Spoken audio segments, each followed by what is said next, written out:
mañana. Mientras nos vamos incorporando, recordamos que ya el chat se puede utilizar para formular las preguntas una vez que vayamos avanzando en el desarrollo de la actividad que viene ahora, para evitar que haya información por los dos cauces. Obviamos el que hemos estado empleando en las anteriores intervenciones de las preguntas y respuestas, y las podemos poner las preguntas en el chat habitual, en el que lo hemos hecho en el día de ayer, ¿vale? Para que no haya pérdida de información o de cuestiones que vayáis a ir proponiendo.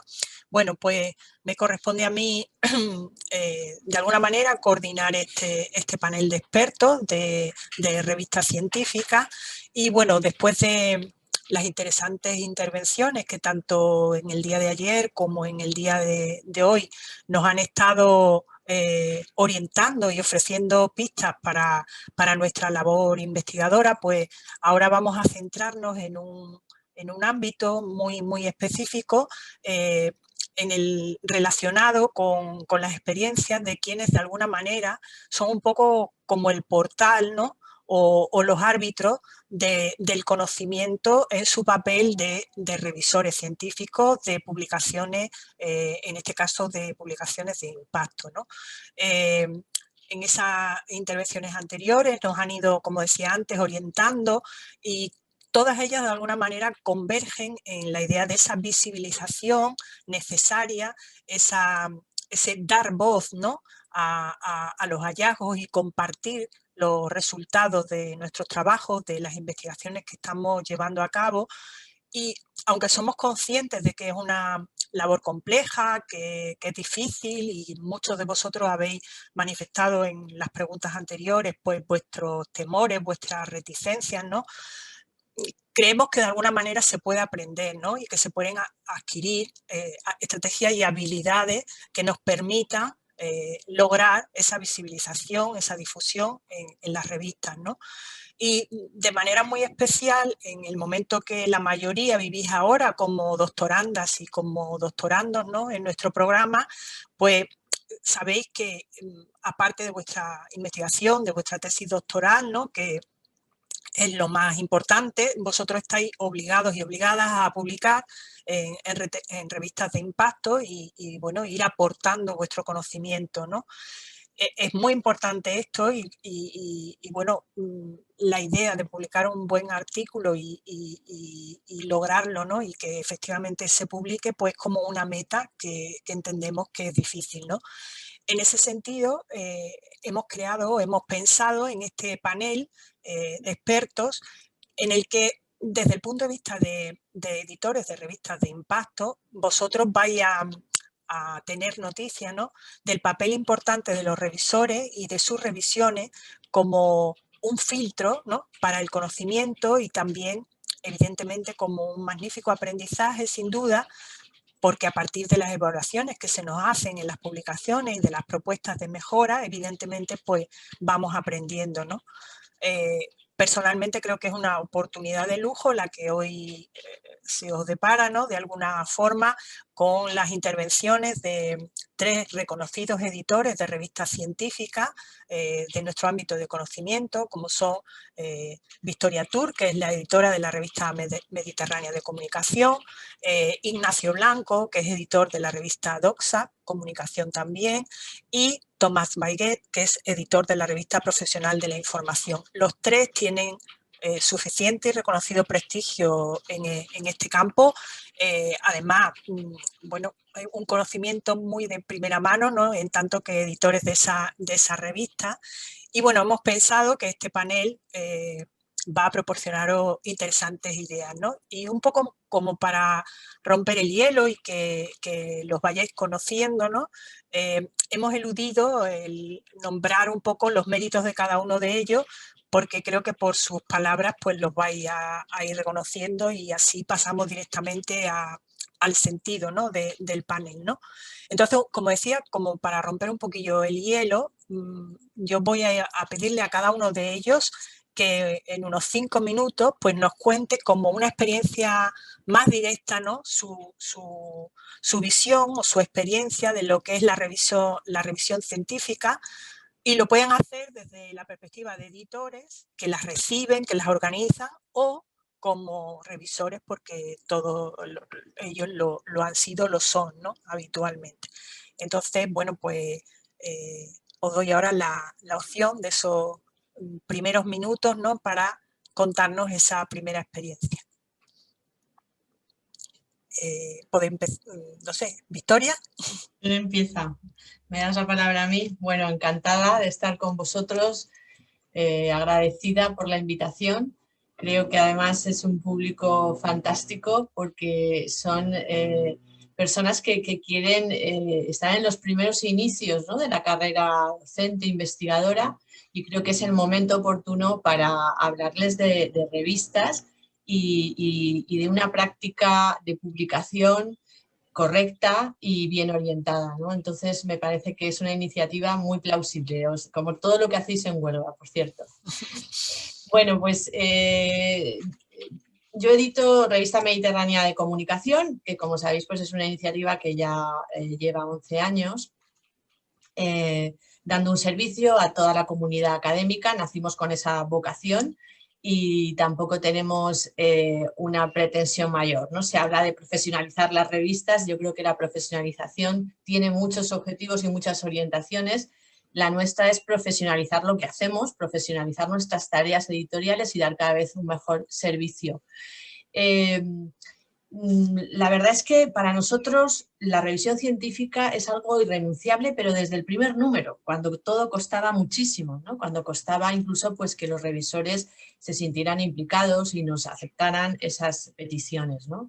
La revisión científica siempre ha sido algo central en la revista, y creo que ahora, pasada esta década, pues empezamos a cosechar los resultados, ¿no?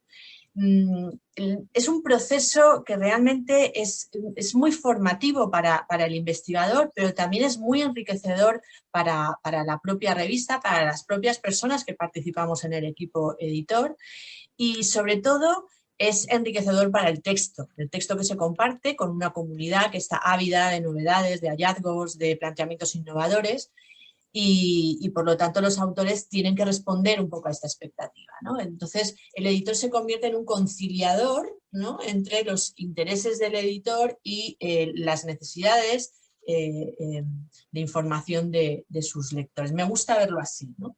De esa manera todo se entiende la exigencia de la revista en mejorar ese texto al máximo, se entiende la exigencia también que la revista hace sobre los revisores para que sus informes sean constructivos, abran posibles perspectivas que no se han tenido en cuenta, y finalmente el texto se enriquezca y sea mejor, y es mejor también para la comunidad en general, ¿no?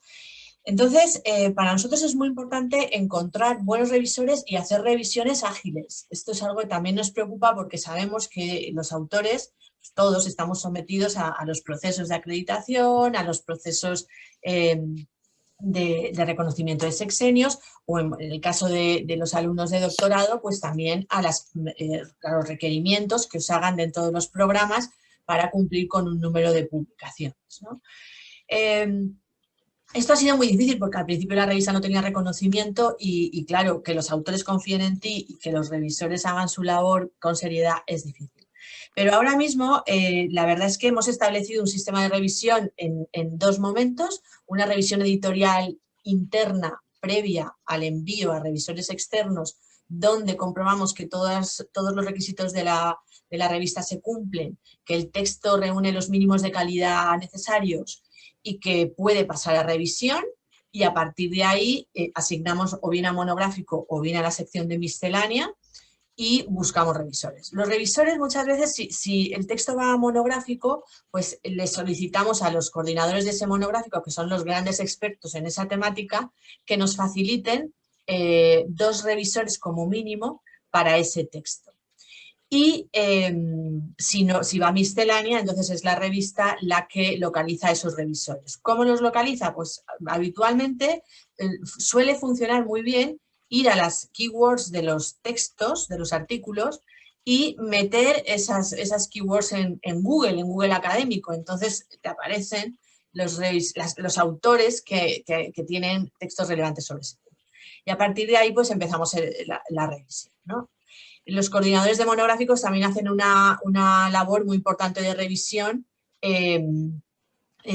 para elegir los mejores textos que hayan sido enviados para ese código. Y bueno, yo creo que como inicio y presentación del proceso de Mediterránea creo que es suficiente. No sé si me he ajustado a tiempo, amor. Muy bien, muchas gracias. Le damos la palabra ahora a Tomás.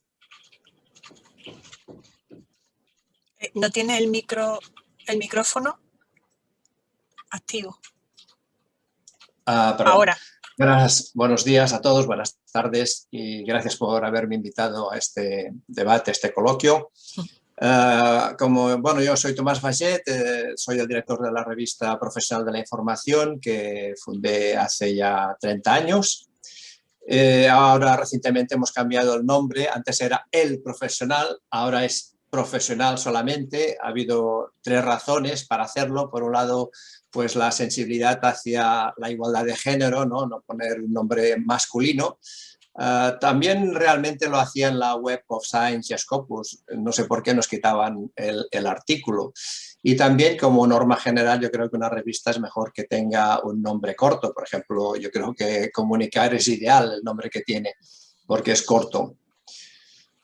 También las siglas EPI las mantenemos de todas maneras. Quedaba un poco raro poner PI, pero entonces seguimos llamándola así amicalmente EPI.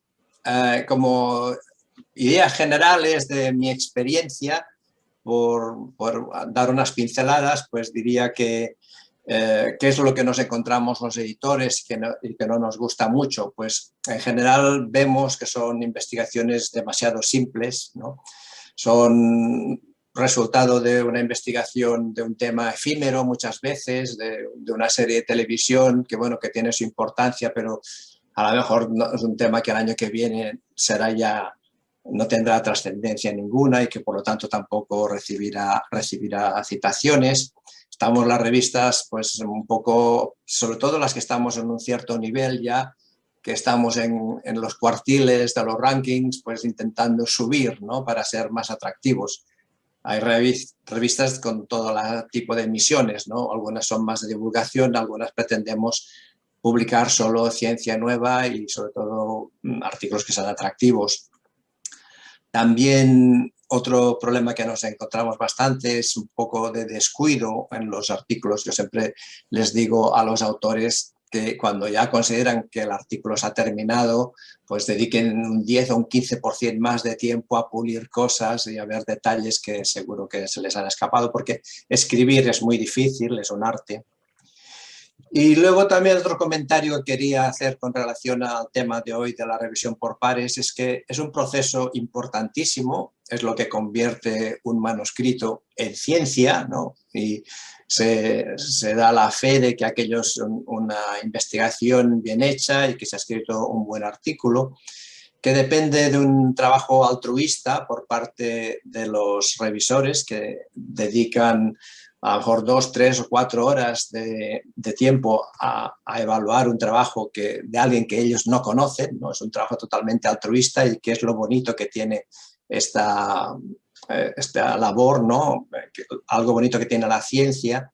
Pero bueno, hay que pensar que somos todos humanos, ¿no? Entonces un consejo que yo daría también a todos los autores es que nunca hay unas decisiones que sean muy tajantes, todo se puede hablar, puede ser que los evaluadores se equivoquen, no puede ser que los editores, con esto que comentaba Victoria, de esta pre-evaluación que hacemos en las revistas, que normalmente aquí ya se rechaza a lo mejor un 60% de lo que nos llega, ¿no? Porque los que estamos en la redacción conocemos un poquito más el scope de la revista y esto los evaluadores que a lo mejor evalúan 2 o con mucho 3 artículos al año, pues no están tan metidos en lo que es la dinámica y el objetivo de la revista, ¿no? Entonces nosotros ahorramos también ese precioso tiempo de los evaluadores haciendo una preselección de los artículos. Bueno, pues en esta preselección, que te digo que puede ser un rechazo del 60%, pues del total de rechazos de la revista, pues claro, aquí también nos podemos equivocar. Entonces yo lo que diría las revistas no pretendemos hacer daño a nadie, al contrario, ¿no? Queremos que, de hecho, yo creo que las revistas son otro servicio altruista, porque normalmente los editores echamos muchísimas más horas de lo que recibimos de compensación económica o de cualquier otro tipo, ¿no? Entonces, se trata de no estar haciendo daño a la gente y de no crear enemigos. Por lo tanto, las revistas intentamos que incluso en casos de rechazo, pues el autor se sienta pues que se le ha tratado bien y que hemos hecho lo mejor posible para mejorar un artículo, ¿no? Y que lo pueda presentar en otro sitio o que lo rehaga y lo vuelva a enviar. Por lo tanto, hablo mucho quiero hacer énfasis en ese diálogo entre humanos, ¿no? Que todos estamos en lo mismo. No es una maquinaria como, yo que sé, una administración pública que pasa allí una maquinaria que no sabes lo que pasa dentro. No, la revista puede ser mucho más abierta y se puede crear un diálogo entre autores y evaluadores y editores. Muchas gracias. Nos queda Ignacio. Muy bien, buenos días a todos. Bueno, quiero comenzar por agradecer la invitación a participar en esta mesa redonda con dos colegas tan admirados y apreciados por mí, como son Victoria y Tomás, y por supuesto al programa de doctorado interuniversitario en comunicación que dirige Ignacio Aguadet, a quien también expreso mi gratitud, de la Escuela de Primavera de Doctorado, ¿no? Doctoral de Primavera. Y además radicada en esa zona de España a la que yo me siento tan unido porque yo soy natural de Cádiz y estudié filosofía en Sevilla antes de venirme a Madrid, donde llevo ya 30 años, ¿no? Pero bueno, por lo tanto estoy muy unido y muy contento de poder participar en esta sesión y de dirigirme a los investigadores en formación de la Escuela Doctoral de Primavera. Dicho esto, precisamente mi primera palabra va dirigida a estos investigadores en formación. Entiendo que la mayor parte de ellos aspiran a hacer carrera académica y a desarrollar su vida profesional en el mundo académico, universitario, de la enseñanza universitaria, y en ese sentido pues les felicito porque creo que han escogido una carrera profesional muy creativa, aunque ahora la burocracia nos atenaza a todos y nos resta creatividad, pero sin duda es una experiencia vital y profesional maravillosa, la enseñanza y la investigación, ¿no? En este doble perfil que tenemos los profesores universitarios de docentes e investigadores. De modo que enhorabuena y por haber escogido esta profesión, y a todos les deseo mucho éxito a lo largo de su carrera. Una pieza fundamental de esta carrera profesional que la mayor parte de los que nos escuchan hoy están empezando o están a punto de empezar, tiene que ver con la publicación del resultado de su investigación, porque efectivamente somos docentes, pero somos en gran parte investigadores y enseñamos aquello que investigamos. No nos limitamos a replicar o a repetir lo que otros han investigado ya y han descubierto, sino que también aportamos en nuestras clases el resultado de nuestra propia investigación. En ese sentido, las revistas científicas creo que desempeñamos una labor esencial para la transferencia de ese conocimiento y para la acreditación de la carrera de los profesores universitarios. En el caso de Doxa, por no extenderme en esta primera intervención, yo creo que hay dos palabras que definen a nuestra revista, que se fundó en 2003 en la Universidad San Pablo CEU en Madrid. La fundó el profesor Luis Núñez Ladevece. Yo soy miembro fundador de esta revista desde el año 2003 y la dirijo desde el año 2012. Bueno, hay dos palabras que definen a nuestra revista. Por una parte, Doxa es un servicio, no es un negocio.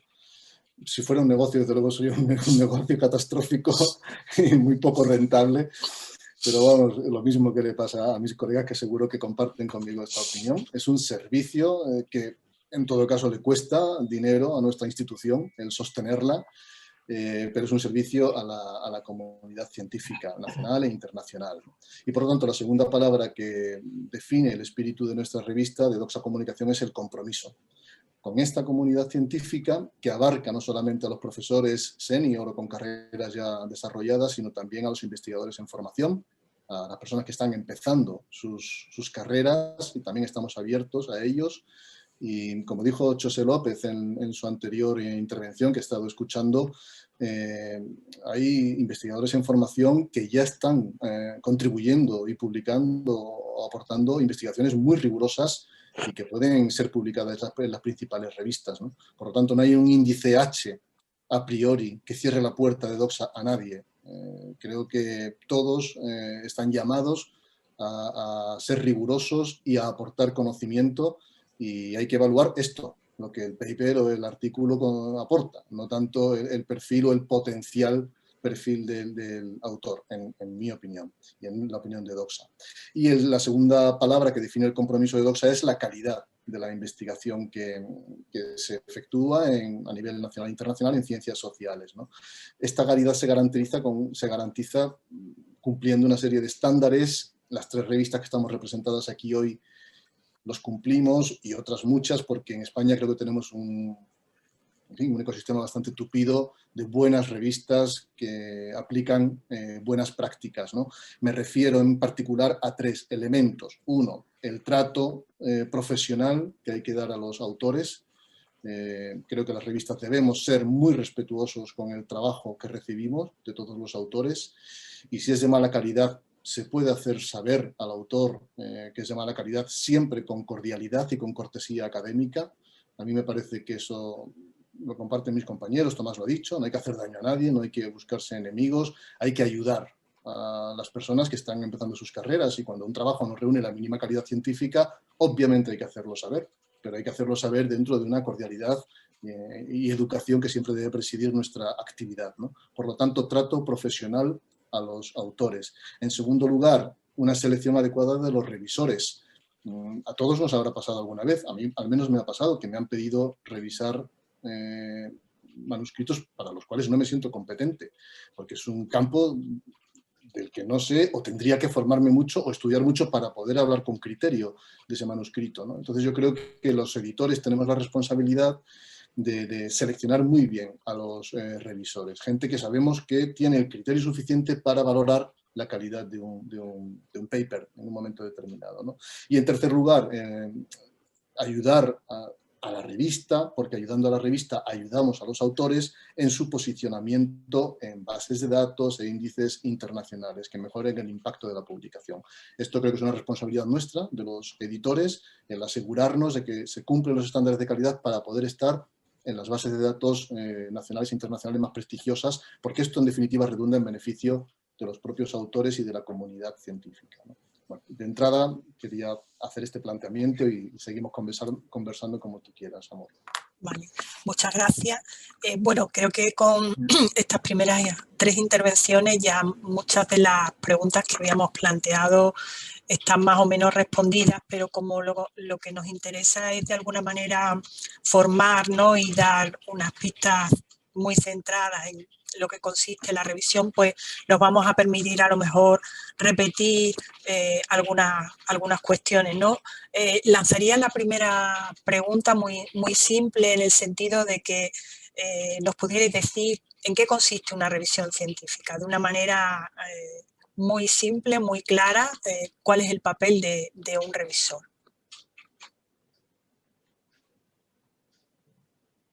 Si queréis, vuelvo a iniciar yo la respuesta. Bueno, pues la revisión científica tiene un objetivo muy claro, ¿no? Es un informe que hacen personas externas al trabajo, que necesariamente tienen que tener cierta trayectoria en la temática, y que pretende destacar las debilidades, las fortalezas del texto y proponer mejoras. Si tuviéramos que ir a una definición sencilla, sería esto, ¿no? Entonces, un texto tiene que cumplir esa función. En muchas ocasiones nos encontramos pues con informes demasiado escuetos, ¿no? No encuentro motivos para que pueda ser publicado en su revista. Bueno, pero dígame por qué, ¿no? Argumente su razón. Yo creo que es muy importante en el informe, sobre todo, motivar, argumentar, y además hacerlo con el tono adecuado, que es quizá lo más difícil, ¿no? Con asepsia investigadora, con ausencia de emotividad yendo a los temas y sobre todo, si se plantean cambios, indicando claramente el camino, ¿no?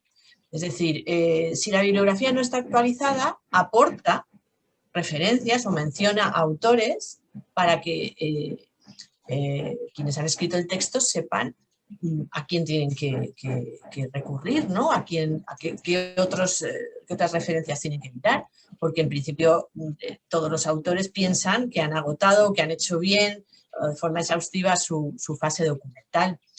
Entonces, tiene que ser muy orientadora, muy pedagógica, muy concisa, clara y con ausencia de emotividad. Y reconocer tanto los aspectos débiles como aquellas fortalezas. Es muy importante también subrayar los aspectos fuertes del trabajo, ¿no? Las aportaciones contundentes, de peso.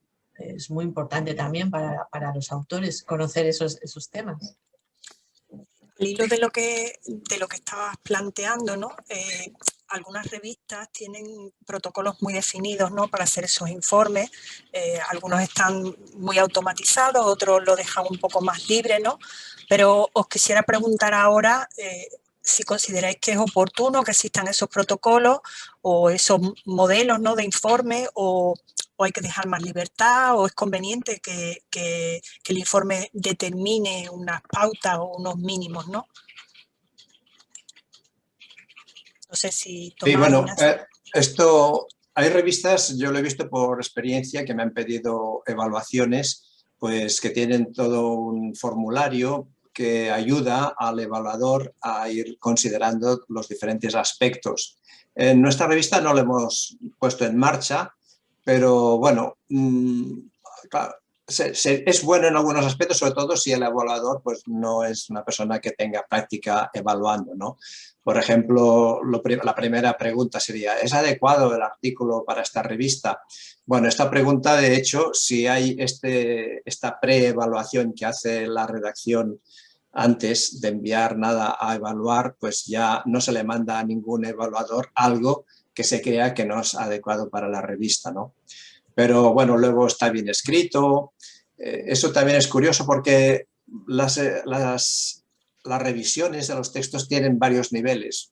Uno pues es la investigación en general, la metodología, si se ha llevado a cabo bien.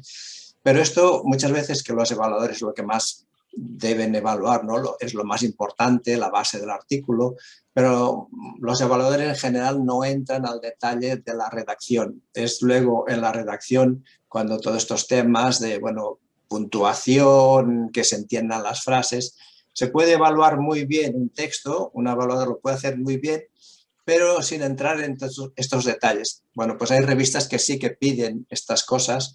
Nosotros consideramos que lo más importante es lo otro, la investigación y la metodología, y si los resultados, si la discusión de los resultados, etcétera, está todo adecuado y correcto. Pero se da casos también que la redacción está mala a veces, que no ha sido obstáculo para que el evaluador pudiera hacer la evaluación, pero se ha dado quizá uno al año que la redacción es tan caótica que se ha rechazado una vez habiéndolo aprobado ya los evaluadores, ¿no? Por esto, porque empiezas a mirar al detalle cada frase y esto si no concuerda con lo otro, ¿no? Es curioso, ¿no? Son varios niveles de revisión que se puede hacer. También se mira sobre todo si la bibliografía es completa, si le faltan trabajos que hayan sido fundamentales para este campo, si las ilustraciones son claras y suficientes, si los datos también muy importantes, si los datos que se han recopilado no son antiguos, porque a veces te puedes encontrar un trabajo con datos de hace 4 o 5 años. No tiene mucho sentido, según qué temas, publicarlos ya, ¿no? Es algo que a un doctorando a lo mejor publicó su tesis y luego de allí podría sacar un artículo si lo trabaja inmediatamente, pero a lo mejor por alguna razón que sea, pasan 2 años y ya va a encontrar dificultad en que le acepten un artículo en una revista, etcétera. Estos son creo que estos campos pues definen un poco, marcan una pauta a los evaluadores para poder hacer un buen dictamen. Ignacio, ¿querías añadir? Sí, bueno, por completar lo que, Sí. lo que han dicho Tomás y Victoria en esta nueva pregunta o ronda de preguntas que nos has hecho. A ver, la revisión yo creo que son más o menos parecidas en todas las revistas, todos los editores observamos, digamos que dos aspectos, unos referidos al contenido del paper y otro referido a los aspectos formales, a la forma que ese artículo tiene. En los aspectos formales, empezaré por estos últimos, es importante respetarlos porque todos los que estamos reunidos aquí hoy sabemos que la transmisión del conocimiento científico se hace siguiendo digamos, unas pautas, un estilo característico, que es el estilo apodíctico, que se suele decir, o demostrativo, basado en referencias, basado en pruebas, en demostraciones, y no es un estilo, por entendernos, periodístico. Un reportaje periodístico no es un artículo científico. Lo digo porque a veces recibes artículos científicos que son reportajes periodísticos y tienen su validez y seguramente debería publicarse en un periódico o en una revista, pero no en una revista científica. Entonces hay una serie de aspectos formales. Lo digo porque en el campo de la comunicación existe cierta tendencia que profesionales de la información, periodistas en activo, den un salto al mundo académico y empiecen a hacer sus tesis o hagan sus tesis y a veces pues, no se domina todavía el lenguaje propio de este tipo de publicaciones o los aspectos formales. Entonces, es importante leer las normas de publicación de las revistas. Creo que a todos nos pasa que, me refiero a los tres que estamos representados hoy en esta mesa, recibimos manuscritos que no cumplen las normas de publicación de tu revista. Hay autores que han marcado el checklist, porque todas tenemos un checklist, ¿no? Y han marcado que sí, pero después te das cuenta de que no. Pues, por ejemplo, aspectos muy prosaicos. Hay que enviar el título en español y en inglés, el resumen en español y en inglés, aspectos formales, y te encuentras con que no tiene un título en inglés o no hay un abstract en inglés, aunque él ha marcado que sí en el checklist del envío. Entonces, este tipo de aspectos creo que el autor debe ser muy cuidadoso a la hora de enviar un artículo. A veces te encuentras un artículo que tiene, qué sé yo, la estética de un paper de los que publica EPI. Te das cuenta que probablemente ha sido un artículo rechazado en EPI que lo mandan a tu revista. Pero es que no se toma la molestia ni de adaptar la forma de citar a tu revista, sino que te lo manda con la forma de otra revista. Lo cual suele sentar bastante mal a los editores, que no tengan ni siquiera la deferencia de consultar cómo se publica en tu revista, cómo se cita en tu revista en la bibliografía, por ejemplo. Lo digo con un tono, intento decirlo de un tono simpático para la gente que nos escucha, que todos tenemos la obligación como autores de conocer las características de la revista donde enviamos nuestro manuscrito. Esto tiene que ser un proceso, yo creo que deliberado, consciente de que me interesa publicar en esta revista, pues porque hay que buscar la dispersión editorial. No puedes tener toda tu carrera publicada en EPI o en Mediterránea. Todos buscamos la dispersión editorial porque alcanzas comunidades distintas, porque te revisan revisores distintos, entras en contacto con colegas distintos. Entonces yo creo que es importante que conozcamos las normas de publicación de cada revista y seamos muy respetuosos con ellas, porque eso nos da un trabajo a los editores que los autores no se pueden imaginar. El trabajo que nos da... Sí, Victoria, estás queriendo decir algo, ¿no? Sí, reforzar lo que dices porque a veces el autor piensa que acabando el texto ya ha hecho el grueso. Y no, dedicar con amor tiempo al envío facilita mucho las cosas. ¿Por qué? Pues porque la forma en la que se realiza ese envío y el celo con que se hayan atendido las especificaciones de la revista está también trasladando una imagen de los autores. Y el editor intentamos captar este tipo de cosas, ¿no? ¿Por qué? Pues porque nosotros queremos publicar en nuestras revistas textos que vayan a ser citados, textos que vayan a sorprender o que sean seminales, ¿no? en la comunidad científica, que puedan aportar, que puedan trasladar descubrimientos, hallazgos, metodologías, aplicaciones novedosas, cosas que despierten interés. Entonces, claro, si pedimos el ORCID y resulta que el autor no tiene ORCID, pues seguramente tampoco tendrá perfiles sociales, tampoco va a colaborar en la difusión de ese texto después de su publicación, empiezan a surgir las dudas. Entonces quizá un autor puede decir, bueno, ¿y por qué me piden el ORCID? ¿Y por qué tiene que ser ORCID? Pero es que hay razones de peso detrás, ¿no? Es igual que cada revista tenemos nuestras especificaciones y es verdad que podríamos hablar más e intentar pedir las mismas, ¿no? Pero también cada revista tiene su personalidad y necesitamos diferenciarnos de ese modo, ¿no?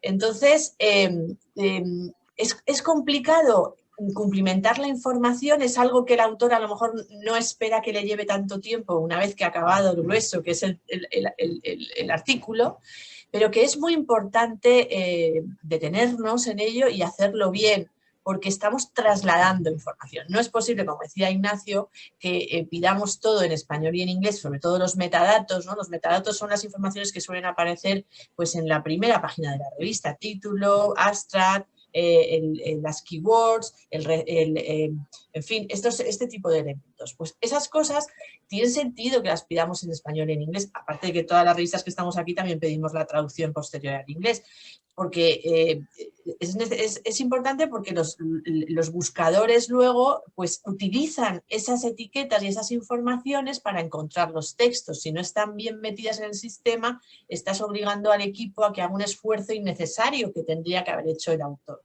Entonces, claro, cuando uno ve así, cuando uno ve todas esas cosas, pues al final también dice, a lo mejor es motivo de rechazo, porque dice, bueno, es que no va a aguantar o no va a seguir el proceso interno que marca la revista. Por ejemplo, después de una revisión, cuando se envía un informe de revisión a los autores, lo habitual es que esa segunda versión se suba por el sistema para que quede constancia de ese envío.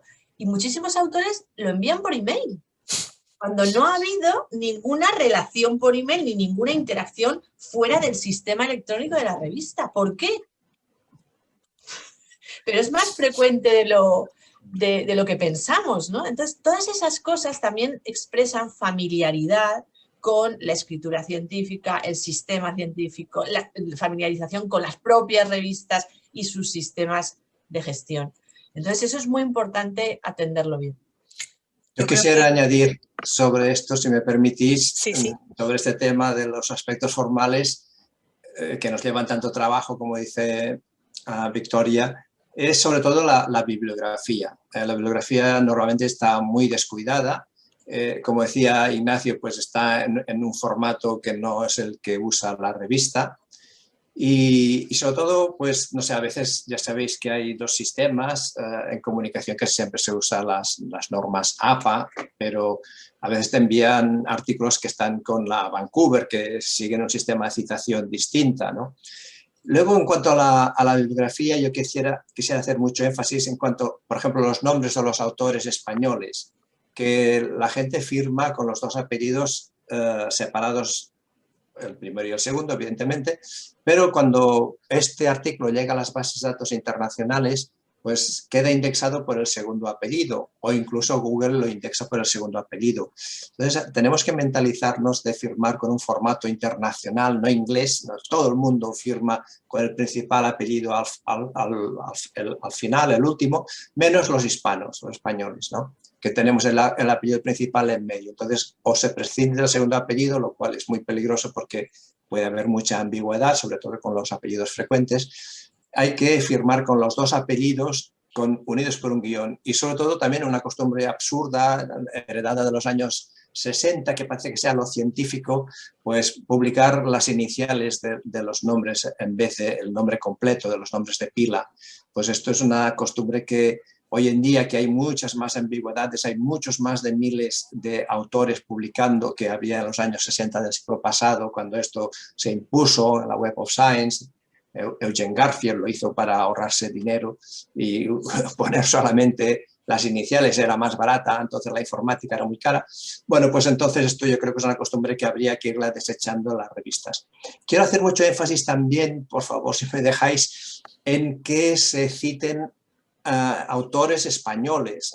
Hay gente muy papanatas que vale que en el extranjero se hacen cosas muy buenas, pero no se puede pensar que no haya nadie en España o en nuestros países respectivos que hayan trabajado sobre este tema. Entonces seguro que se pueden citar autores de nuestros países, porque si no se citan estos autores y estas revistas no vamos a subir de nivel en los cuartiles y en los rankings internacionales. Es muy importante.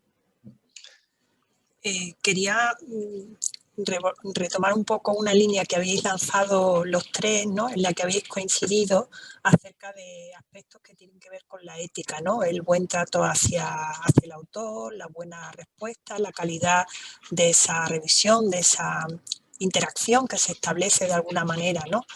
Y creo que eso también en el papel precisamente vuestro, que confluye en vuestra persona el papel de editor, de revisor, incluso de autor, porque vosotros también estáis publicando, cómo se sintoniza o cómo se equilibra esa perspectiva diferente, esa óptica diferente, enriquece, coarta, ¿cómo lo veis? Bueno, comienzo yo si queréis, por seguir un poco la ronda de palabras. Yo estoy convencido, como autor y sobre todo mi experiencia como editor de Doxa, que una buena revisión suele mejorar el artículo, como en líneas generales, una buena revisión. Es verdad que a veces los revisores querrían que el autor hiciera el artículo que ellos harían, como a veces el director quiere que el doctorando haga la tesis que ellos harían, y es la tesis del doctorando, o es el artículo de un autor determinado. Pero en líneas generales, las revisiones son un proceso colaborativo, en la que en la que no median conflictos de intereses, en la medida en que tú estás evaluando un paper cuya autoría desconoces. Esto es muy importante, que nosotros nos aseguremos, por ejemplo, de no mandar los papers a evaluadores de la misma universidad de los autores. Cuestiones muy prosaicas como estas, ¿no? Pero tú sabes de qué universidad es un autor, pues no lo mandes a un profesor de esa universidad o de ese departamento, porque muy probablemente sepa en qué trabaja su colega o le pueda sonar esto, ¿no?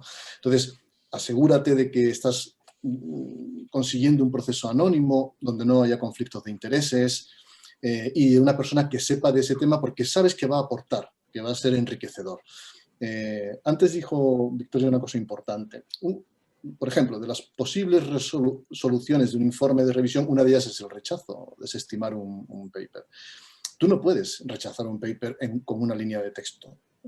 Yo creo que esa decisión, que es la más grave de todas, la que más puede perjudicar al autor, tiene que estar muy argumentada. Al menos en Doxa intentamos a los revisores decirles, oye, si vas a rechazar un paper, arguméntalo bien. El autor tiene que saber por qué, cuáles son las fallas de su trabajo, por qué no es adecuado para que se publique o qué tiene que mejorar para que lo intente en otra revista. Pero tú no puedes despachar un trabajo rechazándolo sin argumentarlo bien.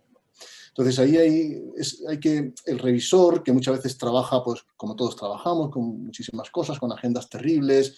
Esto es, ya lo dijo también antes Tomás, un trabajo altruista, el del revisor, que en realidad es un compromiso que adquirimos con la comunidad, el comprometernos a revisar artículos.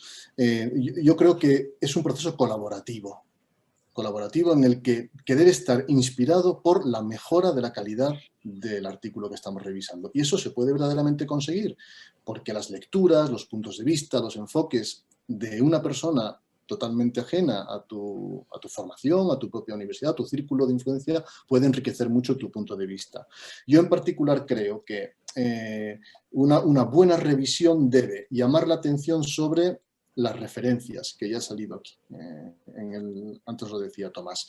Las referencias tienen que ser actuales, internacionales y en la medida de lo posible digitales, porque toda la comunidad académica estamos trabajando ya con referencias digitales. No quiero decir que en los libros no haya que consultarse, nada más lejos de lo que quiero decir, pero sí es verdad que tienen que ser referencias digitales, porque la mayoría de las revistas, que somos la vanguardia de la investigación, mucha de ella después se consolida en libros, pero la vanguardia de la investigación está en las revistas científicas y todas somos digitales ya.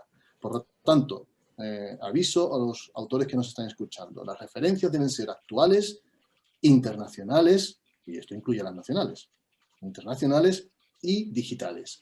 En segundo lugar, la revisión también debe mirar que el enfoque del tema sea un enfoque global y no excesivamente local.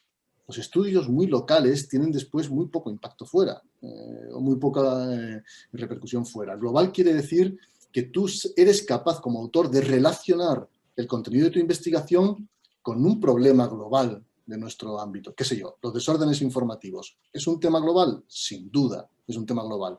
Tú puedes hacer una investigación local, pero tienes que ser capaz de conectarla o de expresar claramente qué aporta a ese enfoque o a ese problema global y no quedarte solamente en un estudio de caso excesivamente local o provinciano, podríamos decir, ¿no? En tercer lugar, el impacto potencial del tema. El impacto potencial del tema. Yo creo que los autores saben y los revisores deben valorar si ese tema está conectado con una de las grandes líneas de investigación actual en nuestro campo. Esto no significa que no haya temas a los que se puede volver. Nosotros en DOSA acabamos de convocar un monográfico, es que lo digo porque es que de anoche mismo lo publicamos anoche, sobre periodismo y literatura. Que van a coordinar 4 magníficos coordinadores de distintas universidades. Y es un monográfico con el que yo estoy encantado, porque yo he trabajado mucho esa línea de investigación en particular. Periodismo y literatura. Revisitemos un tema como este, que es un tema tradicional de las ciencias de la información.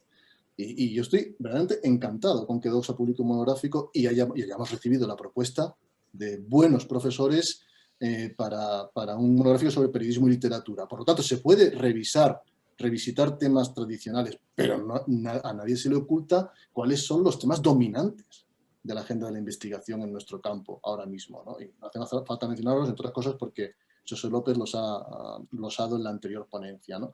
Y por último, y ahora me callo, una cosa que también ha dicho Tomás, me parece importante, la obsolescencia de la investigación. Hay que tener cuidado con esto, porque hay investigaciones cuyos resultados verdaderamente cuando se publican ya son poco relevantes o están totalmente sobrepasados ya por la actualidad. Y en nuestro campo es muy frecuente esto, ¿eh? En nuestro campo de ciencias sociales estamos trabajando en una materia como son las ciencias de la comunicación, muy sometidas a la tiranía de la obsolescencia. Y los resultados pueden que hayan sido ya totalmente superados cuando tú los publicas por la propia realidad, ¿no? Entonces, que también los autores tengan esto en cuenta, sobre todo los que hacen tesis doctorales, que pueden estar trabajando, que me refiero porque llevan 3 o 4 años a hacerlas, ¿no? Y pueden estar trabajando en un tema que cuando se vaya a defender dentro de 3 años sea ya un tema totalmente obsoleto, ¿no? en nuestro ámbito. Sí. Amor, en el chat se están haciendo preguntas muy interesantes. Sí, las tengo todas recogidas para lanzarlas cuando acabemos esta primera parte. Otra de las cuestiones que habíamos previsto abordar era la cuestión del tiempo, de las rondas, ¿no? en esas revisiones. Todos tenemos experiencia de lo complejo que resulta el que se cumplan los tiempos, el contar con el suficiente número de revisores para que tengamos ese feedback necesario. ¿Y qué pensáis pues, de esa situación, ¿no? De esa problemática que sin duda en algunas revistas está más descuidada? Sí, el tiempo de revisión es uno de los grandes escollos que tenemos, ¿no? Bueno, el de la revisión por pares en general, encontrar buenos revisores y luego que revisen rápido. Y aquí es una de las cosas que habría que pedir a los revisores, que no acepten hacer una revisión si no lo van a hacer inmediatamente. Si a un revisor les dices 30 días de plazo, lo hará el día 29 probablemente, ¿no? Si es que no se pasa, hay casos peores, ¿no? Que aceptan hacer la revisión y luego no contestan, por lo cual es la principal causa de retraso de la publicación. Yo creo que en esto los revisores en general tendrían que ser más estrictos, no aceptar una revisión o no ya inscribirse y no estar en un comité científico de una revista si no son capaces de hacer revisiones inmediatamente en cuanto se recibe un artículo, porque le va a resultar igual de penoso tener que dejar su trabajo ahora que la semana que viene, ¿no? Si se va retrasando, si se va dejando, pues realmente se está haciendo un daño, el autor queda decepcionado, ¿no? El autor, todos queremos que nos publiquen rápido, o por lo menos que nos digan rápidamente si se acepta o se rechaza, ¿no?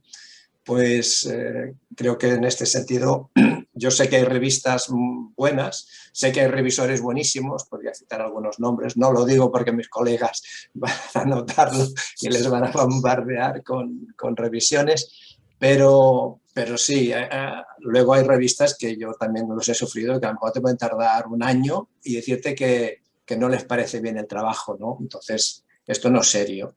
Las revistas en este sentido deberían ser serias, muy serias, respetando sobre todo el trabajo de los autores. Es un trabajo que hay que respetar con mucha dedicación, o sea, con devoción, ¿no?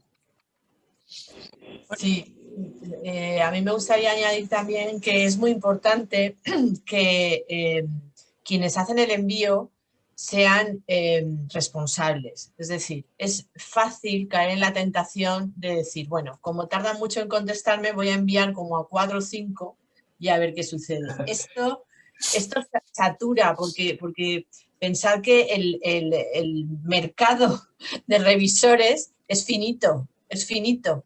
Y por cada texto que se escribe hay al menos 3 colegas que lo revisan, ¿no? Alguien del equipo editorial más 2 externos, como mínimo, como mínimo. Porque luego siempre hay revisiones formales del idioma, del inglés, específica de la revisión, de las referencias bibliográficas, es decir, que al final intervienen muchísimas personas en la revisión de un texto. Eso es una mala praxis ética, por parte... Muy grave, muy grave. Muy grave, por parte de los autores, muy grave. Pero también es verdad que las revistas y los editores tenemos la responsabilidad de dar respuestas en tiempos aceptables. Entonces, nosotros en Mediterránea estamos con un promedio de 65 días. El promedio significa que hay veces que no lo cumplimos y otras que conseguimos hacerlo en menor tiempo. Y lo que hemos hecho ha sido reforzar esa revisión inicial, la revisión editorial. Es muy importante. Hemos tomado 2 medidas. Reforzar esa revisión editorial previa para dar una contestación en una semana, sobre todo en los rechazos y desestimaciones.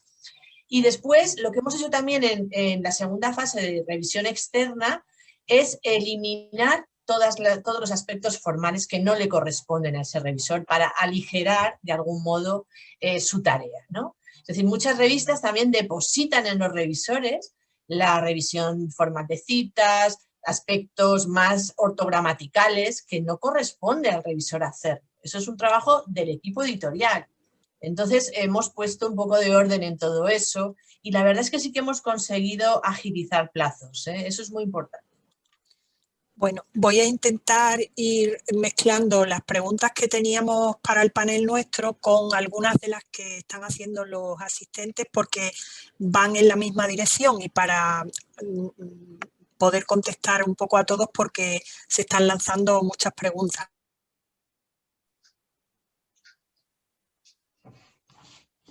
Vaya. Yo creo que se ha quedado sin conectar. La intervención con... ahora. Amor, es que te has quedado... Me he quedado pillada, ¿no? Vale. Repito, que voy a intentar... Sí, eso se ha oído. Vale. Decía que una de las primeras cuestiones que queríamos plantear ya de cara a las doctorandas y a los doctorandos, ¿no? Que son los destinatarios de este panel, una de las primeras preguntas era que dónde podían publicar sus investigaciones, cómo seleccionaban la revista adecuada. Y lo uno, a lo que ya habéis dicho, obviamente, y repetido sobre la necesidad de cumplir con lo que cada revista en cuestión, una vez que la elijamos, pide, ¿no? Entonces, un poco que es una de las preguntas que se habían lanzado. Si queréis, lo mejor para identificar una buena revista o una revista más adecuada para el tema es hacer una búsqueda en una base de datos. Entonces allí se puede obtener un ranking de las revistas que más han publicado sobre este tema, sobre el que sea, ¿no? Que se haya escrito.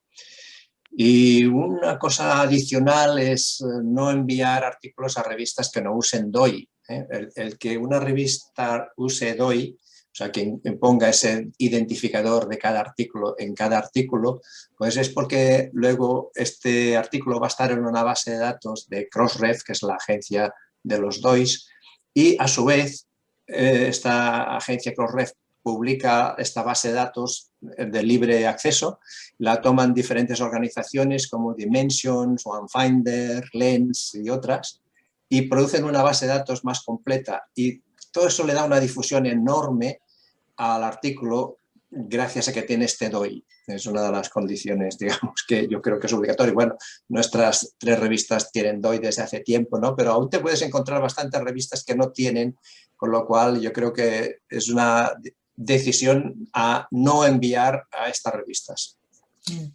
Otra de las cuestiones está relacionada con la bibliografía. Ya también habéis mencionado aspectos vinculados a ello, ¿no? En cuanto a, bueno, pues las implicaciones que para la revisión se pueden deducir, ¿no? de la bibliografía, pero también nos preguntan en el chat, y lo añadimos, ¿no? Si el revisor debe considerar como criterio en favor de ese texto en cuestión que haya incorporado artículos de la propia revista, si se ha citado, se ha autocitado, cómo se equilibra esto, si se revisan los niveles de citación de los autores.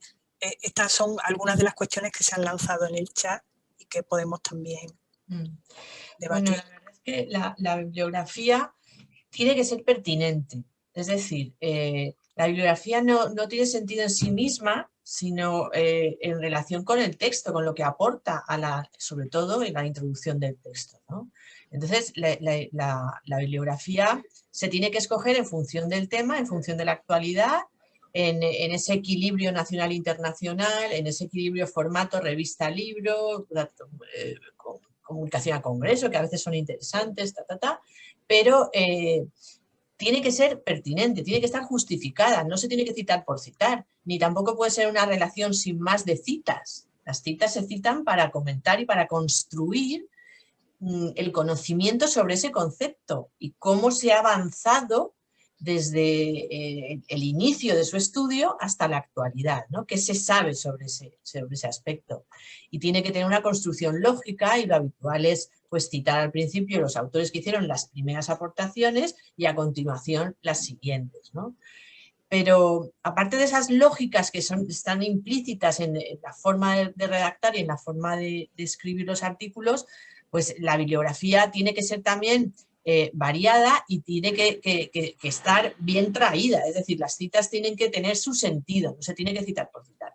Las autocitaciones, hombre, pues en vosotros que sois gente que está empezando, pues es difícil, ¿no?, que tengáis ese problema, porque a veces pues no tenéis un gran número de publicaciones previas, pero es habitual que en un profesor con cierta trayectoria, en un investigador o investigadora con cierta trayectoria, pues haya textos previos que convenga citar, siempre que tengan un peso adecuado en el total de la bibliografía. Por ejemplo, no debería exceder en ningún caso el 5 o 10% de esas referencias, porque sería extraordinariamente raro, ¿no?, que tuviera tanto peso y que nadie más hubiera hecho ninguna aportación.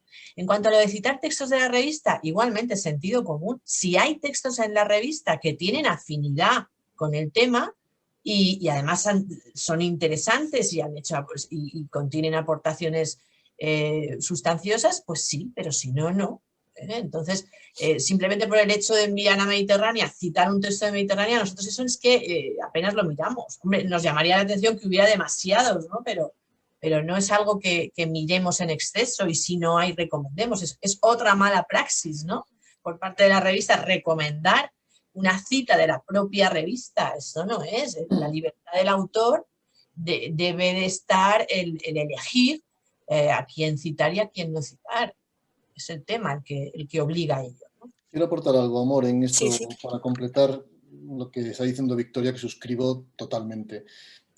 Nosotros no miramos las autocitas, no chequeamos cuántas citas de la propia revista Doxa están incluidas, ni de otras. Sí miramos la actualidad de esas citas. O sea, por poner un ejemplo práctico para nuestros oyentes, si tú recibes un artículo ahora y vas a las referencias bibliográficas y todas son de la década de los 90 o de los años 2000 y no hay ninguna de 2010 en adelante, eso es una referencia bibliográfica obsoleta. Ese artículo no está actualizado. Luego hacemos una especie de chequeo visual. Es imposible que no haya ningún libro o artículo o contribución de 2010 en adelante sobre este tema. Eso es lo que miramos, pero no dónde se ha publicado ni las autocitas. Es muy importante, siguiendo lo que Victoria estaba exponiendo. A ver, es que las referencias tienen que ser pertinentes, sobre todo porque corrigen esta especie de creencia de complejo adamita, ¿no? Como diría Ortega, de que eres el primer hombre, está descubriendo algo, ¿no? Y esto que pone Google sobre hombros de gigantes, creo que es muy útil para nosotros. Casi todo lo que hacemos o podemos hacer nosotros, a lo mejor hay algún Leonardo da Vinci entre nosotros, yo no lo conozco, pero la mayoría de nosotros trabajamos sobre lo que otros ya han, y es un acumulado, ¿no? de ciencia y de conocimiento. Por lo tanto, el hecho de que tú cites de forma pertinente y discutas con esos autores en tu propio artículo demuestra que te has tomado la molestia de formarte, leerte y conocer lo que otros ya han aportado en un determinado campo de conocimiento. Luego, no se trata de citar por citar, se trata de que tú estás mostrando que conoces cuáles son los hitos diacrónicos de ese conocimiento, ¿no? De la trayectoria, es el estado del arte, de un trabajo donde tú sabes con qué autor qué concepto quieres discutir, con qué autor quieres discutir, o digamos, dónde pone luz tu investigación en un determinado campo, y sabes que pone luz precisamente porque conoces lo que hay. Luego es una forma de demostrarle al revisor y al editor de la revista que estás al corriente, que conoces lo que hay en ese campo de conocimiento y que tienes los puntos de referencia claros. Y por eso eres capaz de introducir una nueva línea, una nueva perspectiva, una nueva discusión o debate en ese campo de conocimiento. Pero esto de que las referencias sean o muy obsoletas o no sean las suficientes o pertinentes, lo que estás demostrando es un vacío de conocimiento o de incompetencia por tu parte para aportar algo de valor en ese ámbito. Y ya en la perspectiva de recibir el informe de revisión, que era otra de las cuestiones que nos habíamos planteado como para nuestro debate, yo lanzaría la idea de cómo se debe contestar a esos informes, ¿no? Pero entre las preguntas también nos han sugerido cómo se puede afrontar la corrección de un artículo cuando los comentarios son contrarios entre las dos o las revisiones que se manden. Y hay otra cuestión que, bueno, creo que ya eso más o menos se ha contestado, pero bueno, la enuncio para que quien lo ha hecho vea que lo hemos mirado, ¿no? Cuando un artículo se rechaza, preguntan si sería pertinente volver a presentar a esa revista con las correcciones o si se manda a otra revista. Bueno, pues a mí me ha gustado mucho esa pregunta, que creo que ha sido una de las primeras que ha surgido en el chat, y la verdad es que creo que debemos entonar el mea culpa. Es decir, si un editor envía a un autor 2 informes contradictorios sin más, estamos haciendo mal nuestro trabajo, porque estamos confundiendo en vez de ayudar, no estamos cumpliendo la función para la que esa revisión se realiza. Primero, el editor o editora tiene la potestad de, en ese caso, ante informes contradictorios, solicitar un tercer informe y ver hacia dónde se decanta la situación. Por otra parte, bueno, tenemos también que lidiar con trasladar con exactitud el informe del revisor y tratar de hacer algo que sea constructivo y enriquecedor para los autores, ¿no? Entonces, el editor tiene la potestad de alguna manera también de eliminar aquellas contradicciones o aquellas cosas que no se sostienen, ¿no? Porque esto, como ha dicho antes Tomás, no es un tema de matemáticas exactas, ¿eh? Son opiniones y son valoraciones. Y esas valoraciones se hacen desde la experiencia y el conocimiento que cada uno de los revisores tiene. Entonces, el editor tiene que estar en esa posición de juez y tiene que tratar de conciliar todos estos aspectos. Entonces, nosotros, por ejemplo, nunca trasladamos un informe de revisión tal cual a los autores. Nosotros hacemos un informe síntesis de la revisión. ¿Entendéis? Y nosotros aclaramos los puntos y subrayamos aquellos aspectos que se tienen que mejorar. Eliminamos cuando las hay referencias de tipo valorativo y hacemos un informe que pueda ser digerible por los autores, claro. Sí, nosotros también hacemos lo mismo que Mediterránea. Vamos a ver, nosotros nunca comunicamos los informes en bruto al autor, siempre los editamos porque tenemos la posibilidad, la plataforma nos lo permite a los editores, pero básicamente para eliminar esas valoraciones subjetivas de las que habla Victoria y que generalmente no aportan, más allá de un adjetivo inapropiado, que a veces el revisor no se ha dado cuenta, o ya sabéis que la comunicación escrita pues pierde toda la fuerza ilocutiva. El tono con el que lo dirías cara a cara en un texto puede resultar muy violento y de forma verbal no lo resultaría, todos lo sabéis. Entonces nosotros, los editores, estamos ahí para intermediar y garantizar, uno, que el tono de lo que se dice es el adecuado, y segundo, que lo que se dice es pertinente, ayuda, es decir, es pertinente para ayudar a mejorar ese artículo. Otro tipo de cuestiones que no ayuden se pueden eliminar. Segundo, la tranquilidad para todos los que estén en fase de publicación. La divergencia de opiniones es bastante frecuente. Esto es el pan nuestro de cada día. O sea, mandar 2 revisiones anónimas externas y que una sea cambios menores y otro desestimado, esto está bastante a la orden del día. O sea, que haya distintas opiniones. Eso sí que sería imposible de enumerar por muchas razones. Nosotros, antes de comunicar esa divergencia, que como bien dice Victoria, confundiría al autor, porque el autor dice, bueno, ¿y qué hago con esto?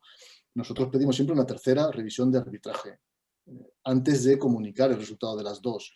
Entonces, a un tercer evaluador le decimos que evalúe, y eso sí, es vinculante ya. Lo que el árbitro dice, si ya son 2 desestimaciones, obviamente se desestima.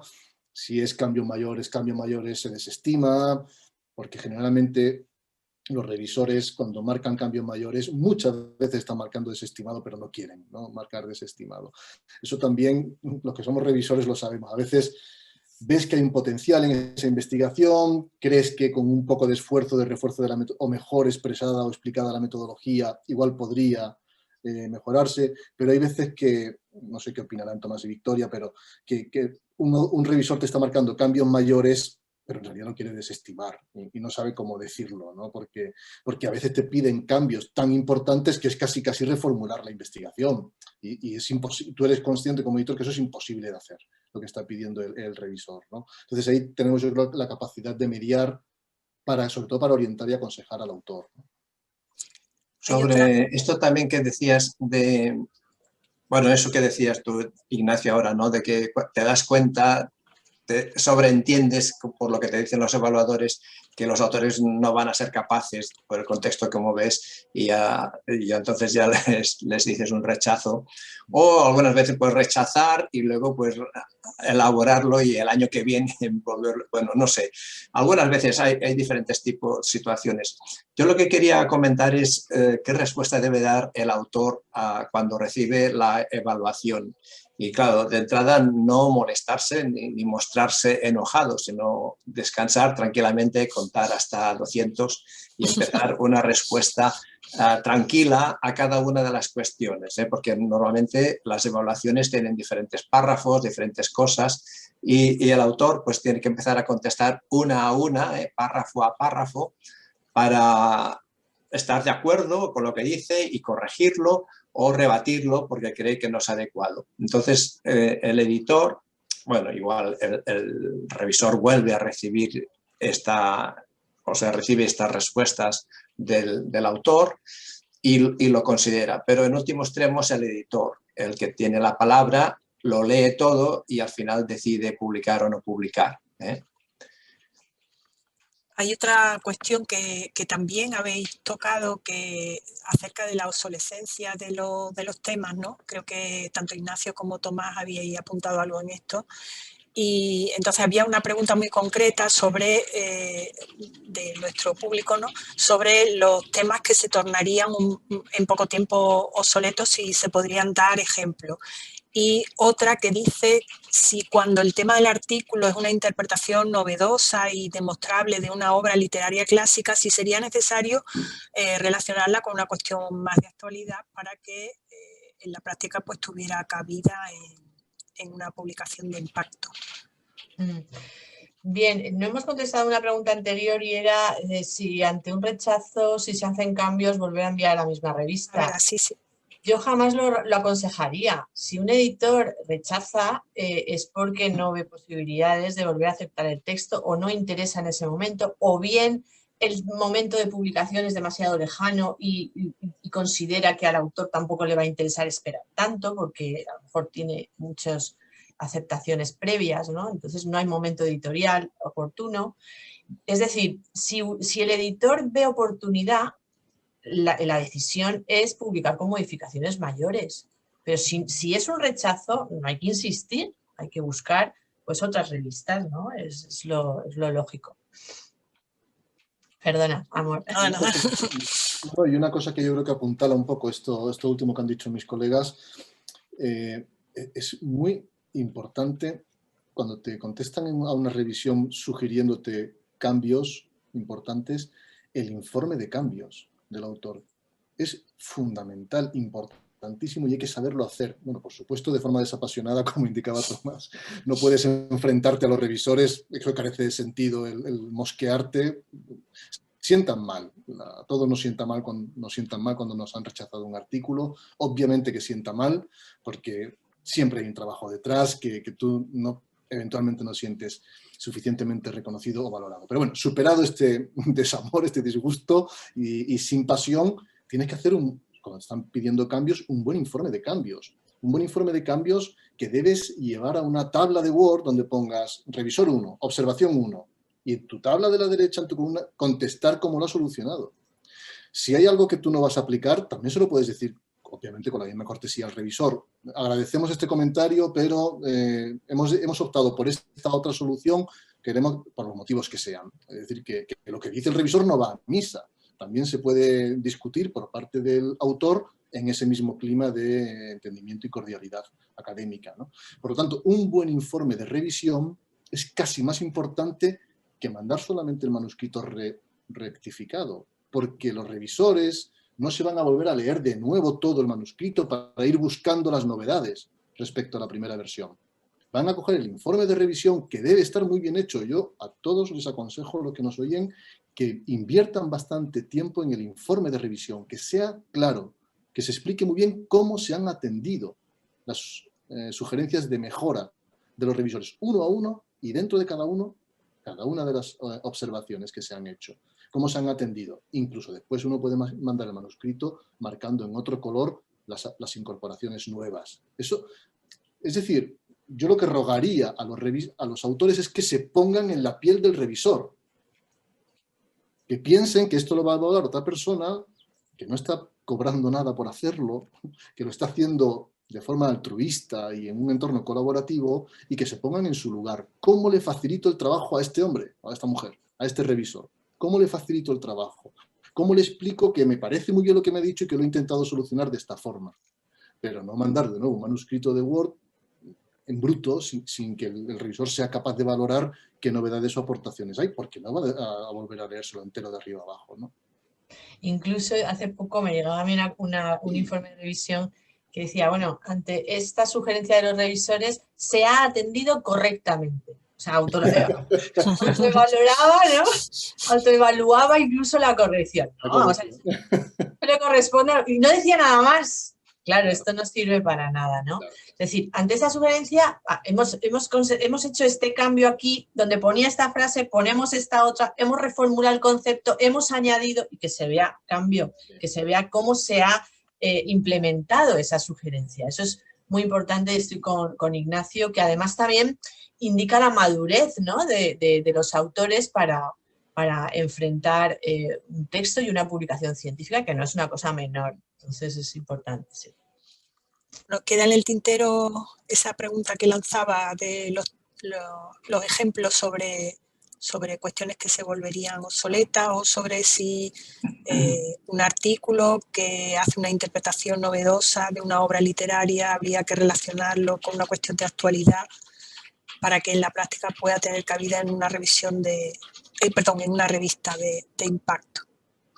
Mira, por ejemplo, la comunicación política... Perdón, Tomás, que he visto que... No, creo que vamos a decir lo mismo, ¿no? Los cuentatweets, Los cuentatweets, las redes sociales, están muy expuestas, los estudios, las investigaciones en redes sociales están muy expuestas porque son muy cambiantes, las redes sociales. En comunicación política, por ejemplo, los estudios de procesos electorales, si crees que vas a tardar mucho en publicarlo, pues igual ya, como ya ha pasado la pantalla de este tema cuando lo vas a publicar, pero sobre todo la investigación empírica con redes sociales. Ahí es muy frecuente que se quede obsoleto esa investigación. Yo sobre todo creo que más que los artículos hay que tener cuidado con las tesis doctorales. Gente que analiza el discurso, qué sé yo, del 15M. ¿En serio vamos a otra vez a volver al 15M?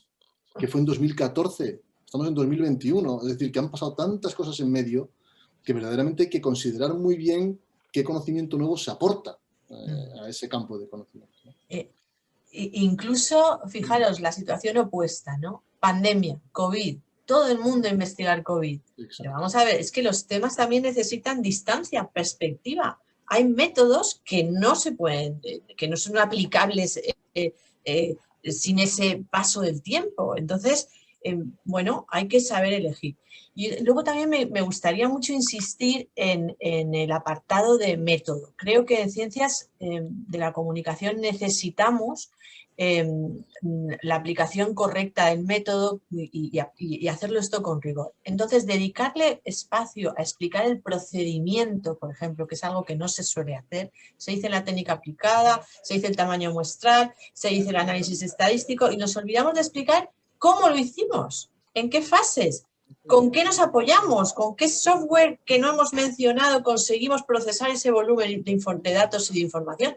Eso es muy útil. Es una práctica muy habitual, por ejemplo, en otras ciencias, con las ciencias de la salud o otro tipo de las ingenierías y demás, pero no en nuestro ámbito. Entonces, el apartado de método hay que cuidarlo y mimarlo mucho. Creo que le da mucho valor a los textos.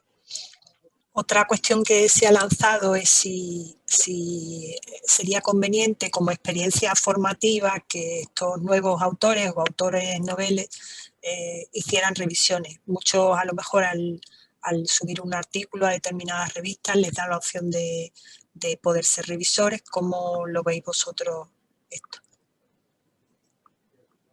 Bueno, en principio es positivo. Yo creo que siempre que se tengan revisiones es bueno, aunque sean de personas menos experimentadas. Lo que pasa es que, claro, una revista no puede basarlo todo en que sean revisiones por parte de doctorandos, ¿no? Tiene que haber también el apoyo de VIPs, ¿no? De personas ya con más experiencia, investigadores senior, que, claro, darán una opinión mucho más conocedora del tema, ¿no? Nosotros en Mediterránea tenemos incorporadas a dos doctorandas y a una estudiante de posgrado para la revisión formal de las referencias bibliográficas. Creo que ahí también pueden hacer un trabajo muy interesante y puede ser también muy positivo para ellos y ellas el reconocer el tipo de referencia, el tipo de documento, familiarizarse con la nomenclatura y la formulación de esas referencias. Creo que ahí es muy interesante. Y bueno, evidentemente con el tiempo se ganará una especialización y suficiente bagaje de conocimiento para poder hacer investigaciones, revisiones muy serias. Creo que es un procedimiento muy interesante de entrenamiento en el que se aprende muchísimo, es muy rico, claro que sí. Nosotros en Doxa no lo vetamos, no existe una norma, digamos, a priori que lo impida, pero intentamos evitarlo. Sobre todo, a ver, que todos los que estamos aquí hemos empezado por abajo y hemos sido doctorandos alguna vez y todos sabemos el conocimiento y la capacidad que tenemos el primer año de doctorado. Tampoco es lo mismo un investigador de información en primer año, que aún está haciendo, qué sé yo, los complementos formativos de metodología, etcétera, que un investigador de información de cuarto año, que ya tiene la tesis casi hecha, ha publicado algún paper. Eso te da experiencia. Yo, por ejemplo, imparto un taller de evaluación de artículos científicos en la Escuela Internacional de Doctorado del CEU, que son 3 universidades, la de Barcelona, la de Valencia y la nuestra de Madrid. Y ellos mismos, en este taller de evaluación de artículos científicos, empiezan a familiarizarse con todo lo que estamos hablando hoy, lo que son los formularios de revisión, qué es la revisión, las partes de la revisión. Pero hay algo que yo creo que pesa en cualquier respuesta que podamos dar Tomás, Victoria o yo, y es que si tú, hemos dicho antes, que tienes que valorar las referencias y la discusión de un autor con los otros autores de ese ámbito, un investigador de información de primer año difícilmente tendrá un conocimiento completo de ese ámbito de conocimiento, probablemente esté inmaduro para poder valorar la calidad de otro trabajo, ¿no? Yo creo que ahí, hombre, a no ser que es un tema muy especializado, que te conste que ese investigador de información verdaderamente es un especialista en este campo, lo tiene muy fundamentado y ya tiene algo de experiencia. Como norma general, nosotros en Doxa evitamos pedir revisiones a investigadores en formación o doctorandos, y siempre pedimos ya a profesores, doctores. Otra de las cuestiones... Perdón. Hombre, sí, evidentemente tiene que ser gente con experiencia, pero digo yo que a lo mejor alguien que no sea muy ducho en la materia, en el tema, pues puede incluso interpretar a ver si se entiende bien, puede plantear dudas, ¿no? Y siempre una opinión más a considerar por parte del editor, siempre, ya digo, siempre que haya otras más serias, digamos, ¿no? Pues sería bienvenida, yo creo, una opinión de cualquier persona más o menos relacionada, digamos, que esté en el tema. Hay otra cuestión, hay varias sobre lo mismo, es decir, si en su revista, en vuestra revista, se incluye la cuestión de género en el lenguaje, si debe ser un requisito para la publicación, y también si estos aspectos si se consideran cuando se revisa un artículo y sería como causa a lo mejor de rechazo o de aceptación, ¿no? Sí, pues estoy poniendo en el chat precisamente el enlace directo al apartado de prácticas editoriales en igualdad de género que tenemos en Mediterránea. Es un grupo de indicaciones para, bueno, un compromiso de la revista en que en los comités haya paridad, tanto de los revisores, el editorial, el científico. Luego un bloque de recomendaciones de uso del lenguaje inclusivo en los textos y también aspectos generales acerca de género en la investigación. Entonces sí, lo hemos incorporado. También sabéis que la convocatoria de sello de calidad para las revistas FECID este año lo ha incorporado como un indicador más para la medición de la calidad de las revistas, ¿no? Entonces, pues bueno, nosotros desde hace tiempo estamos en ello, sí.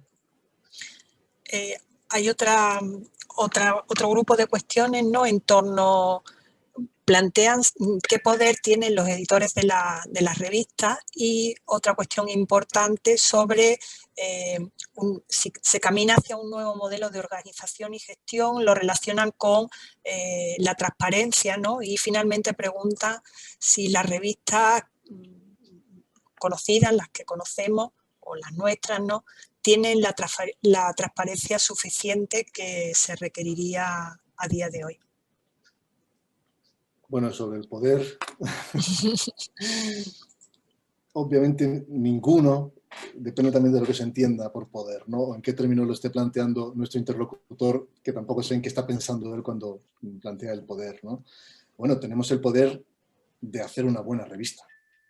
Tenemos el poder de estar comprometidos con la calidad, de sabernos parte de una comunidad de colegas que creemos en esto y que compartimos experiencia. Por ejemplo, Tomás nos reúne todos los años en el Congreso CREES, donde intentamos exponer buenas prácticas, aprender de lo que hacen los demás. Por ejemplo, en Doxa estamos muy comprometidos con el lenguaje inclusivo y la pregunta anterior, que como lo ha contestado Victoria, no he querido, pero no lo tenemos expresado así en nuestras normas, y como en otras cosas voy a copiarle a Mediterránea, que hace muy bien las cosas, para que quede claro en nuestra política editorial el compromiso de Doxa con el lenguaje inclusivo y el tema que se ha hablado antes, ¿no? Por lo tanto, estas cosas son, por ejemplo, las que a nosotros nos da cierto poder, el poder de querer hacerlo lo mejor posible cada año que pasa. No conformarte con que tienes una cabecera, tienes una revista que los demás aprecian, ¿no? Sino que verdaderamente sea útil, que sea un servicio útil para los demás, que ayude a los autores, que ayude a nuestra comunidad científica.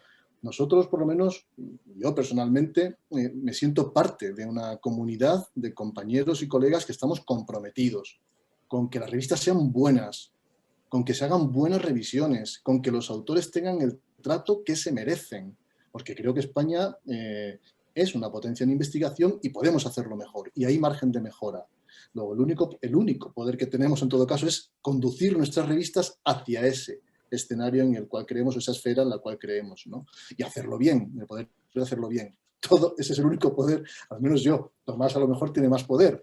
Yo a veces he visto, hay algún artículo por ahí, lo leía recientemente, hay varios, sobre el poder de algunos editores, el comité científico de las revistas, sobre la evolución de la ciencia. Pues no sé, en nuestro caso, en absoluto, el comité científico, pues algunos de sus miembros actúan de evaluadores de vez en cuando, de buena fe, como todo el mundo, sin ninguna tendencia, sin ninguna presión.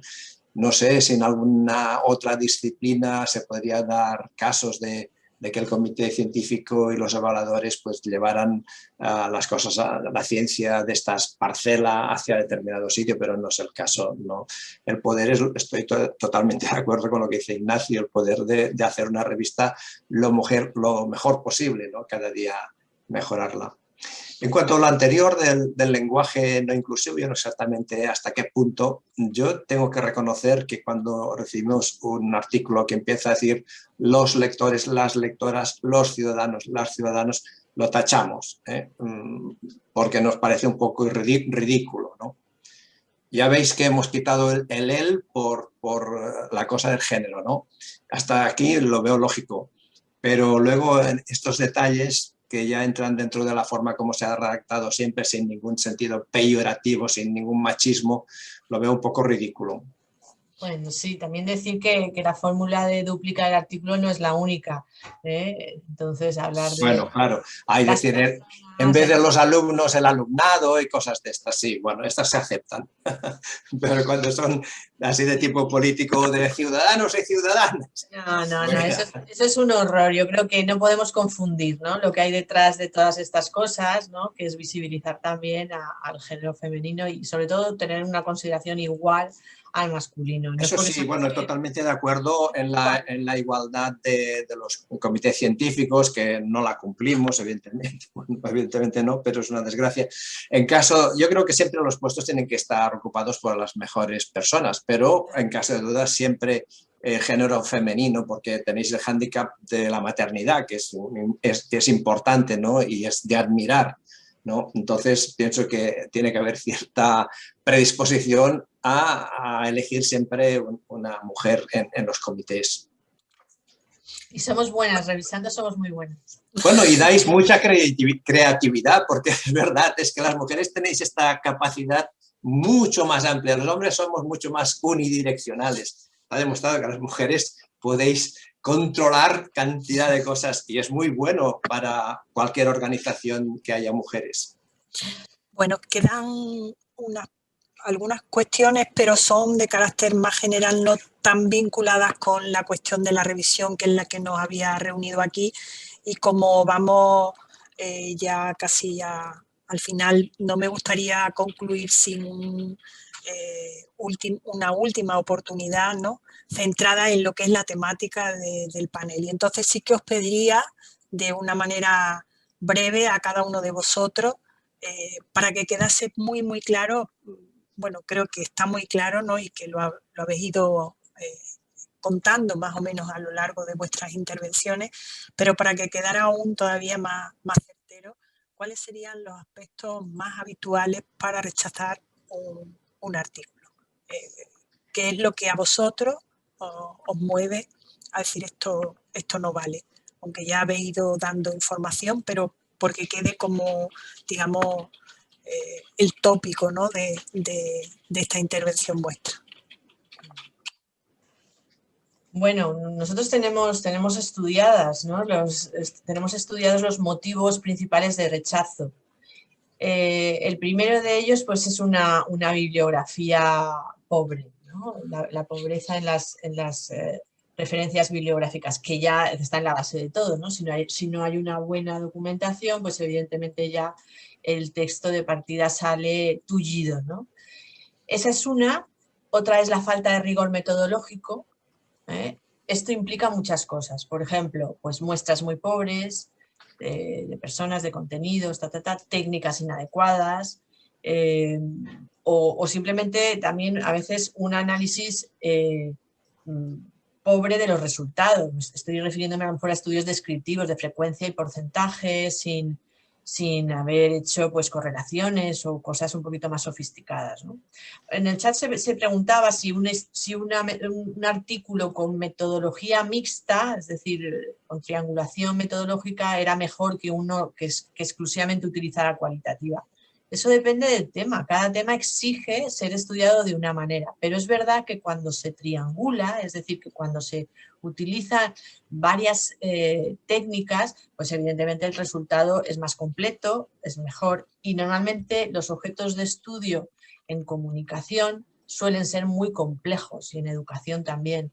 Entonces, si se abordan desde diferentes perspectivas y con diferentes métodos, siempre el resultado será mucho mejor. Básicamente eso, y luego, por supuesto, los aspectos formales, una redacción inadecuada, faltas de ortografía, dejadez o falta de cuidado en los aspectos formales, eso también lo determina porque es una lucha insoportable. Al final es un intercambio de textos que prolonga un montón el proceso y no nos interesa agotarnos con textos de este tipo. Eso es cierto, ¿no? Sobre todo cuando tenemos dónde elegir. Yo, por nuestra parte, nosotros lo que rechazamos más son los estudios locales, muy locales, estudios de caso y trascendentes, y es lo que más estamos recibiendo. Y eso es una de las explicaciones por las que somos el tercer país del mundo en producción, en comunicación, somos el tercer país del mundo, pero bajamos a la 60ª posición en citas por documento.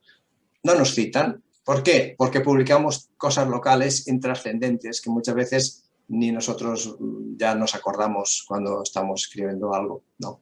Este es lo más que hacemos. Yo antes, José López hablaba de los estudios de caso y los ponía pues como una forma más, ¿no?, de investigar. Yo lo eliminaría realmente. Los estudios de caso, a menos que haya un análisis muy importante detrás, en general, sí, son interesantes, evidentemente. Cualquier cosa que se escriba y se analice es interesante, pero ¿qué trascendencia va a tener eso? La mayoría de las veces cero o cero citas. Entonces, las revistas no lo queremos. Bueno, en el caso de Doxa,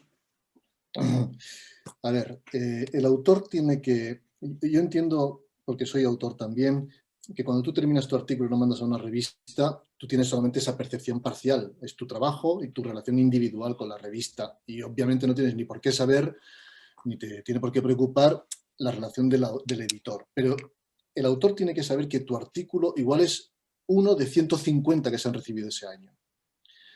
Entonces, lo digo porque hay una primera revisión que se hace del manuscrito que tiene que ver, primero, con ver si estamos ante un artículo científico o no. Es que hay veces que no estamos ante un artículo científico. Ni parece un artículo científico, ni tiene estructura, ni tiene el lenguaje o el estilo adecuado. Y le faltan las partes esenciales para ser un artículo científico. Punto número 1, para desestimar un envío. Punto número 2, tienes que haberte tomado la molestia de mirar las normas de publicación y sobre todo tienes que mostrar el respeto a esa revista por adaptar tu manuscrito a las normas de publicación de la revista. Es que verdaderamente es un poco para nosotros frustrante. Frustrante cuando dices, oye, pero es que, macho, has marcado el checklist que has leído esto, pero no es verdad, no lo estás viendo, ¿no? O, por ejemplo, nosotros desde 2016 publicamos en edición bilingüe, que por cierto solo nos ha permitido entrar en Scopus y escalar en las posiciones internacionales y en el impacto de nuestra revista. Porque accedemos a comunidades más grandes, no es por otra cosa, comunidades científicas más grandes.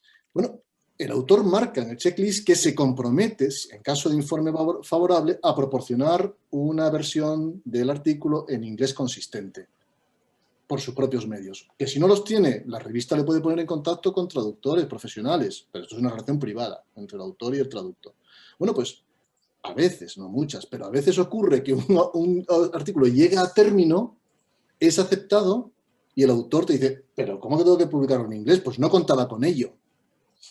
Y tú le dices, oye, perdona, pero hace un mes marcaste y te comprometiste a proporcionarnos una versión en inglés, pero es que no tenemos recursos para hacer esta traducción al inglés. Bueno, pues es que te comprometiste a hacer eso en las normas de la revista y tienes que proporcionárnosla. Y si no, pues obviamente pues no se publica el artículo, te enfadas porque has perdido el tiempo, has hecho perder el tiempo a tus revisores, y hay un proceso de revisión que al final va a la basura, aparte de poner la lista negra a esos autores, ¿no? Pero el autor tiene que pensarlo también, es decir, que seamos todos empáticos, nosotros, hacia los autores y la situación en la que se encuentran y cómo hablarles, pero el autor que también tenga empatía hacia lo que hay en la otra parte, el editor, que no somos el ogro, que no somos los hombres de negro que estamos ahí para señalarles ni molestarles, que estamos ahí para contribuir y colaborar a que esto sea una cosa buena y de calidad.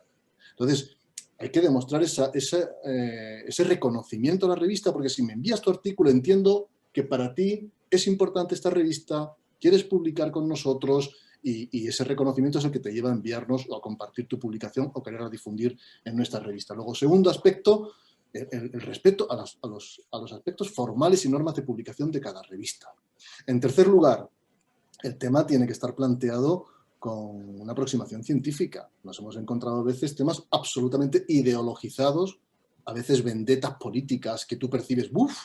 Esto que está personalizándolo en ciertas personas del mundo de la comunicación. Y dices tú, madre mía, ¿qué habrá en la mente de este autor? ¿Para qué querrá utilizar este artículo? ¿Contra quién irá? Que tú percibes claramente que lo que hay es un interés, no sé, de algo que se te escapa de tus manos, pero que no es ciencia, que es como una especie de, no sé si consigo explicarlo, pero estoy pensando en un caso en particular. Dices, ¿contra quién irá? Y este artículo no es ciencia, es una vendetta, es un ajuste de cuentas, ¿no? Bueno, eso obviamente son rechazos clarísimos.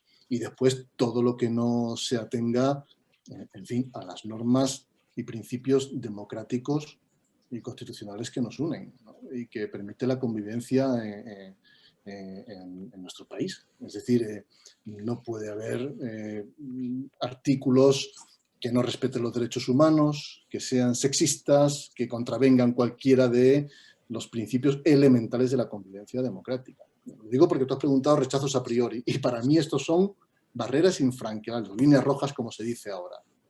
A mí me ha faltado comentar que otro de los motivos frecuentes de rechazo es el plagio. El plagio. Y en este público esto es muy importante, porque hacer la correcta atribución es algo muy importante que se tiene que aprender al principio de la carrera investigadora.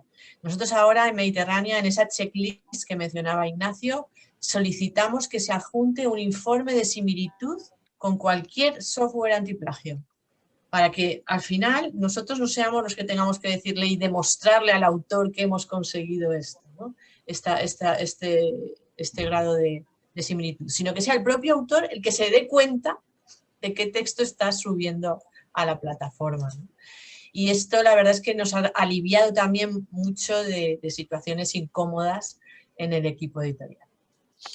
Bueno, pues os agradezco muchísimo vuestras valiosísimas aportaciones, vuestra experiencia, vuestra sabiduría, que sin duda a la escuela le ha aportado un montón de criterios y de ideas que van a permitir, imagino, pues que a futuro esas publicaciones que están haciendo, que van a hacer, vayan en buena línea. Y bueno, pues si hay revisiones o informes que no son los que se esperan, puedan responder adecuadamente con las instrucciones que creo que de manera muy pertinente les habéis ido proporcionando. Desde la organización, pues os agradecemos nuevamente vuestra presencia aquí, aunque sea de esta forma virtual. Lamentamos no poder compartir ahora pues la posibilidad de estar juntos y de seguir charlando y ahondando en esto, pero bueno, vendrán tiempos mejores y podremos hacerlo. Y bueno, al resto de los participantes, pues os recuerdo que seguimos a las 4, que ahora hacemos un receso para que podamos comer, descansar y volvemos a las 4. Muchas gracias a todos. Gracias a todos. Tomás, Victoria, encantado de saludaros. Igualmente, igualmente. Para Nacho Aguader, espero que nos veamos en persona. Un saludo a todos, un saludo a todos.